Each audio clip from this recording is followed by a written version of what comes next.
and that leads to a clash between the pro-American states in the Gulf region and the Iranian regime. The Iranian government controls the government of Qatar. The Iranians don't pay, so they use Qatari money to pay whomever they need to pay. Now, you have had some experiences which I think remarkably suggest that not only are the Iranians and the Qataris trying to influence the politics of the Middle East over there, but they're actually trying to influence American politics over here.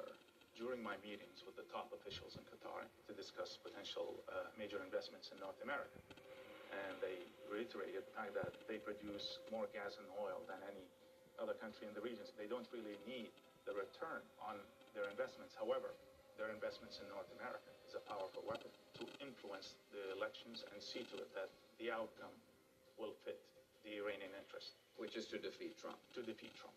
They said we are looking forward to the defeat of Trump. And then we will see the first Friday prayer taking place in the White House as a symbol of our victory and the rise of the Muslim Brotherhood.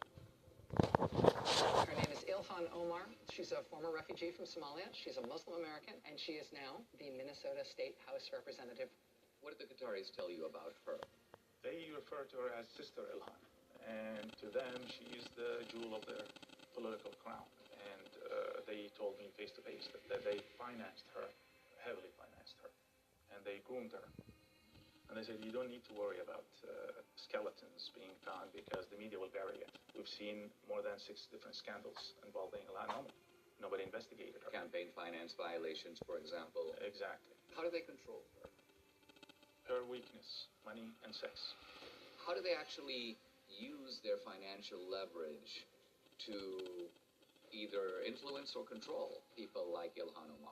America is a country of law and rules. We do it indirectly, and there are always loopholes that allows us to get through. I actually brought up, what about the media? He said, I think we're almost at the top of controlling that.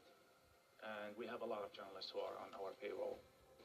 You're actually saying that these Islamic governments are making direct monetary payments to members of the mainstream media? Correct. These are not remote figures, but people in mainstream institutions? That is correct.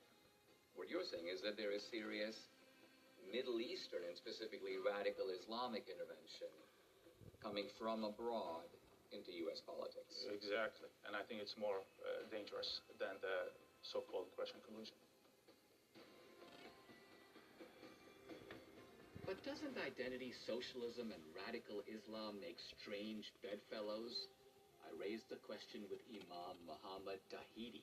Any Islamist will tell you that America is the enemy of Islam. They're chanting death to America every single day. I did it for 7 years. Death to America, death to Israel.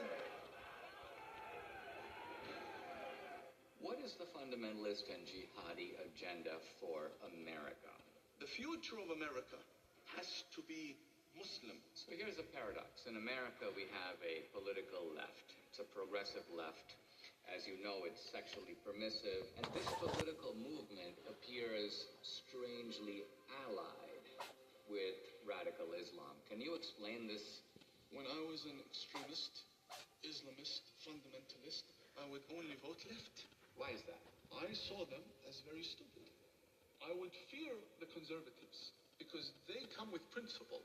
That's not someone they can brainwash. But the left, I know they have no values and no principles to begin with. I dare you to find one Islamic extremist that votes for Donald Trump. Never do it.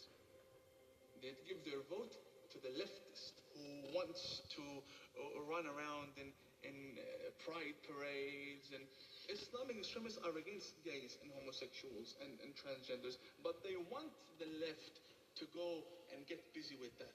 They want them, go speak about the climate, go speak about abortion, go kill yourselves, go do that.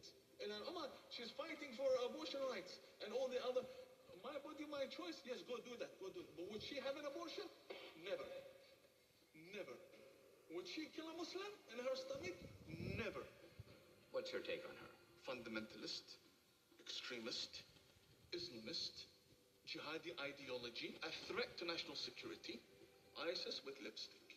And would it be fair to say that what Ilhan Omar wants is for all of America to look like her community? Without a doubt.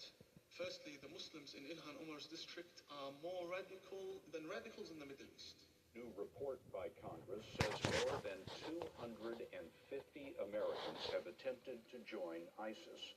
1 in 4 is from Minnesota, many of them former refugees. Feel more comfortable living under American law?